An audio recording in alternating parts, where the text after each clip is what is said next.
Welcome everybody to this Total War Warhammer 2 replay, me playing as the Tomb Kings against the mighty Beastmen as this replay shows up. But there's a little theme here. A mighty theme indeed. The Total War Warhammer 2 fact of the day is that Minotaurs are scary. They're very scary indeed. And my opponent has 3 of them. First of all, let's go into my army. He's going to be pretty wide. I really like the formation of him actually, but as we go, I'm going to have a front line that is scattered between 3 units of Tomb Guards to hold the line because Tomb Guards do well, I would say, against Gores, like any of those Gore herds, Ungore, not very well against the best of Gore, but they can do, and they'll last a while since, you know, they're undead. Let me get those unit cards up so you can see. Pretty high melee defense and melee attack. Well, mainly the melee defense. And a really decent weapon strength with the for an infantry unit. The only problem about Tomb Guard is that they cost a bit. They cost almost as much as Chaos Warriors, but they only have 50 armor, which is like, why so little armor? You guys are like stacked to the brim. Do you see this shield? Like, how is this not? I understand that silver shields are like the largest shield, but if this unit wasn't the exception to get a golden shield, like it better block like 75% of the missiles coming towards it. But I guess we can only dream as the Tomb Kings. All right, like these shields, I could see this as a silver. I don't see this as a silver. Like, look at this. You can only see their head. You need to be Legolas to hit their heads.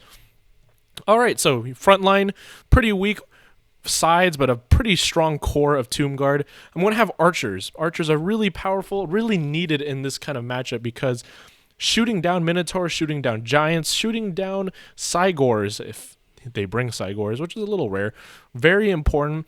Now, I did bring this Blessed Legion. I actually, in hindsight, I think it's not necessary as the armor sundering. Just Beastmen don't have that much armor, so a little hindsight 2020, what you shouldn't do in this kind of matchup. I'm going to have some other spears in the back as a secondary line just to help, just in case like Warhounds get in there.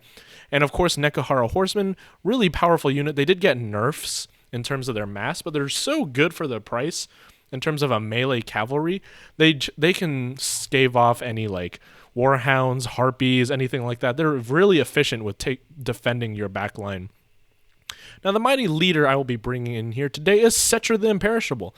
You really can't go wrong with him. He's just so powerful. I did bring a few spells, and most importantly, I did bring his Blessed Blade of Petra, which is very effective at when it comes to dueling because it decreases melee attack and defense, and dealing with single unit entities, and just essentially just makes him a powerhouse. Even though he's an anti-infantry unit, he can be an anti-large and a dueling in terms against other monsters without a cinch. I'm going to bring 1 Necrosphinx as well. Got to bring the mighty powerhouses of the Tomb Kings. Not tournament viable, but fun nonetheless. And I did bring 2 units of Carrion because Ungore Raiders, while not that powerful of a unit, if given too much time to accrue value, can be devastating for your armies. I like bringing flying units. Like when I play Beastmen, I like to bring Harpies. When I play as the Tomb Kings, I like to bring my Carrion. Although in this matchup, you might prove precarious to bring them, right? So he's going to bring a front line of Spearmen, which is very cheap. They'll die fast, but they do have some anti-large, and they are shielded with a slight charge defense, but like, let's be honest, they're not going to stand still to get that charge defense bonus. Some Gore herds with shields. Now, these are the powerhouses. This is what scares me because when I'm looking at this, he's so spread out. He has a very open formation, and I'm not sure how he's going to try to break my shell, but it's going to be pretty powerful when he does. And it's at this point I notice 3 Minotaurs. Not 1, not 2, but 3 Minotaurs. Now that's something that just... Oh, man. That's a lot of power. And now Minotaurs were changed recently. They are now an anti-infantry, and they have a bonus infantry. And their melee attack is still very nice at 36. Melee defense is liking. But their power against... If they get into the hands of Tomb Guard, any of my skeletons, they are toast. And not only that, armor-piercing damage values, they can act as a pseudo anti-large unit if need be because of their high mass. Now my opponent is also going to bring Kazarak the One-Eye, not on a chariot, a Footlord, so he was reduced in cost recently, so nice to see a Footlord for once. Not probably the best choice. I'd definitely choose Morgur, the Shadow Gave over him, but it's alright. And a Brave Shaman of Shadows along with a Gorbel, so quite a powerhouse in terms of leadership between the Gorbel and the Brave Shaman. But we're going to start this frontal engagement. Let's get this unit card out of here and see how we go. I'm going to start by just cycle charging Settra into these mighty gores. Settra will accrue so much value. Even though they are spears, it really doesn't matter. They will run for their lives in no time.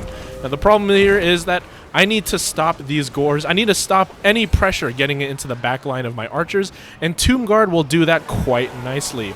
It's just that the skeleton spears are just not meant to fight gore herds. Like these, the Gore Herd have so much melee attack and melee damage that they will churn through skeletons relatively quickly, even with the high melee defense of skeleton spears. But that's why I do have Settra the Perishable stomping around. He already has 21 kills. That's just the engagement. And it's pretty nice, dealing lots of damage. But what scares me the most, the mighty most, is this overbearing charge of power. 3 Minotaurs on one flank, and I was like, oh no, and some Vanguard deployed hounds in the back that I completely forgot about. I need to defend my archers, and I need to defend them fast. I do a lot of damage on this flank. Already the gores and spears out of here, but he finds a way. He charges those Minotaurs into my skeletons and to my spears. This is a terrible, terrible thing that's happening over to me. On the right flank, my Necrosphinx is actually getting bullied by the Gorbel. Like, the Gorbel is such a fantastic unit, and if you get like an overhead look, I am compromised in the back line. Compromised here, compromised here. My front line over here is crumbling, and the Gorbel is just bullying my Necrosphinx. It's not great. Necrosphinx doing well against the Brave Shaman, but I do win the left flank quite handily with the power of Settra. The 2 units of Minotaurs here and 1 unit of Minotaurs here is quite troublesome, though. I try to use a unit of Carrion to get them stuck on something, but these Minotaurs will take fast work. Now, I do use the spell called the Incantation of Cursed Blades. It gives a bonus versus large, which is why I really like the spell. It turns Settra into an anti-large powerhouse. A few swipes, and he's already killed a few models of Minotaurs, which is really nice. He's kind of, with that spell, he essentially just becomes a Necrosphinx, which is just, you have 2 Necrosphinxes. Now, the Realm of Souls is going to proc, and the balance of power is in my opponent's favor. So a little scary here, a little scary situation indeed as the hounds make it into my spears. I do summon a unit of Ushapti as to try to scare off these hounds, make them get the battlefield. They will rout, but I believe they can come back with no real problem. Now, Settra doing his best. He's now being an anti-large unit with his spells, actually destroying 2 units of Minotaurs, one being badly injured and the other one getting no hits. Fantastic in terms of that. Settra just always pulls it off for me. Now, I do have to get my Necrosphinx out of there. He dealt a big number on the Brave Shaman, and he's dealt I believe, 1 hit on Kazarak. Where is that Gorbel? And not even hitting that Gorbel, but he does have a Chevron from attacking those Minotaurs, and the explosion of Petra going off to break them off, because I don't want Petra to take any more damage that he shouldn't. He is kind of boxed here, and that's why I use the Necrosphinx, but a rear charge from the Ushapti should be nice, as my front line is really and truly buckling. My right flank is very by himself. These spears won't hold very long, especially against gore herds, and the skeletons getting charged by warhounds, although they rout for some odd reason. It's not great. I do have a core of Tomb Guard. I am grouping a little too much here. I should be better on my micro. I should be indeed. But the Ushapti applying as much pressure as possible, and these Minotaurs are actually almost dead, which is quite nice. Now this Necrosphinx now onto 2 chevrons and 28 kills. 28 kills doesn't seem like a lot, but he has dealt a serious number to all of the units he hits. He just does so much damage with that 550 weapon damage. It's quite powerful, but my opponent has been using Enfeebling Foe on it, which reduces the melee attack and melee defense. So I'm going to try to get him out of here as I cycle charge with Settra. Issue here is I see the Gorbel, and the Gorbel is quite an issue. Now the curse is going to pop off because Settra is below 50% health now, which deals a nice amount of damage, which will make these Minotaurs get out of here, but I'm actually running for my life with this Necrosphinx. Even though this infantry and these spears won't really do much, I'm trying to get them out of here, and I'm chasing these Minotaurs off the battlefield, trying to get some value because this unit is quite damaged, and he can't take even one more hit from a Gorbel. Now my Tomb Guard are doing very nice here. They're holding units. Tomb Guard, they did well. As I said, they will do well against pretty much everything in terms of except the Minotaurs. So if they're fighting any infantry, they'll do just fine. Unfortunately, the Minotaurs are here, which will wreak havoc upon them. The Tomb Guard hold for a long time. Obviously, they're undead units, and they have good melee defense. So I do send Settra back over to this flank and make sure to win the few flanks, win the small battles on little sides. I may have lost like the center and I've lost my archer corps, but I still have a lot of power in these Tomb Guards and Settra. Never underestimate the power of cycle charging Settra. Never underestimate it indeed. Now I think looking at what's rest of this Beastmen roster, there's really only the Bray Shaman, which I believe he should be out of Winds of Magic. He's been enfeebling foeing my Settra several times at this point. So it's Bray Shaman, it's Kazarak, and Gorbel. Everything else I can essentially say is offline. The Minotaurs over here, routing off the battlefield with only, what, 2 models left? I'm surprised they're still here. Unfortunately, my Sphinx does get tanked down, mainly because doing the crumbling of the leadership issues. Should have kept him near Settra to get a leadership bonus so he wouldn't go down. But, oh god, that has to be the last of his Winds of Magic. Trying to take down some spears, not the most efficient, but everything except my opponent's leadership is left on the battlefield. But Settra is low. Settra is low indeed, but I have a lot of chaff. Unbreakable chaff. So how do I pull this seemingly loss, because the power balance is most definitely not in my favor, into a win? So I'm going to use Settra here as a cycle charging machine. I need to get this Bray Shaman out of here. I'm going to use my incantation, make myself an anti-large specialist, and take the Bray Shaman out of the equation. He is now dead. Gorbel is here. Gorbel is dangerous indeed, but I'm going to use this spell, push everybody off, and escape, because Gorbel does get knocked out pretty easily. I feel like he has less resistance to being knocked out than most of the Dwarf Lords have these days, which is funny. He's going to try to catapult into Settra, but Settra has the protection, Neru's incantation, so he takes 44% less damage from any attack. And at this point, I am just holding Kazarak in place. I do have some units in the sideline resting up, and some Gore Herds or Shield are coming in, but this is Settra's main power. Just cycle charge, just cycle charge, just cycle charge. It's so powerful. Even though he has, what, 955 health. That's so little. 63 kills, but a lot of value from damaging high-value targets. Settra is the MVP for sure, and I'm going to be using him to take out any unit that's not leadership, because leadership is an issue. We took out the Bray Shaman because we don't want cycle charging from the Chariot. We're bogging up the Gorbel. We're bogging up Kazarak. Kazarak is a melee expert, so he will do well in wading into infantry, and he has high armor as well, so it's really hard to actually deal any noticeable damage. But Settra, he's fast. He has 68 speed in this situation, which is just 4 speed faster than the Gorbel, and obviously faster than Kazarak as he's on foot. And I do have some Nekaharo horsemen left to try just bogging them down, because my strategy here is to cycle charge Settra. Like, I'm turning around, I find a weak spot, and I'm going to charge into his Gorbel or Kazarak the second they feel they are vulnerable. Now, the most important unit thing here is I use the Blessed Blade of Petra. So the weapon, melee attack, and melee defense on this Gorbel is 19 and 5. That makes it so that I can reliably not get hit. I'm going to do another cycle charge here, which is charge over the Gorbel, while Kazarak is still mucked about in all my infantry. So Gorbel getting a little slap in that booty of the Settra. But I'm going to get a nice squish on him. This is quite close. The balance of power still strongly in my opponent's favor, even though I have the numbers advantage by quite a bit.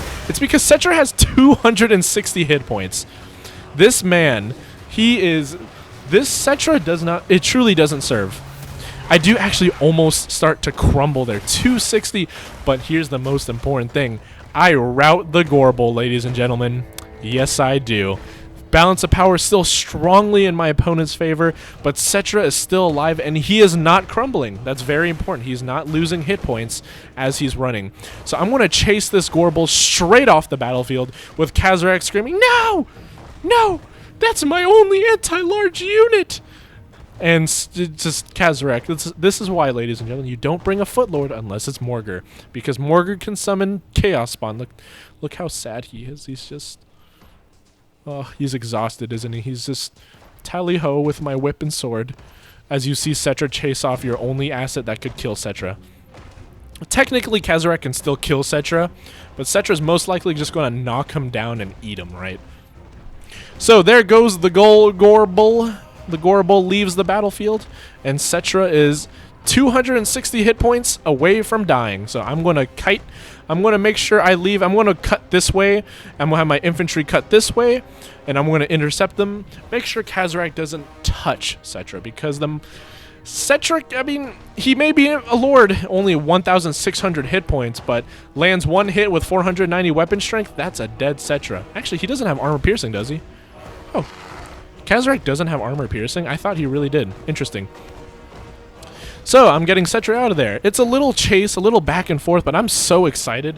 I honestly really thought I was losing the battle. The balance of power is just...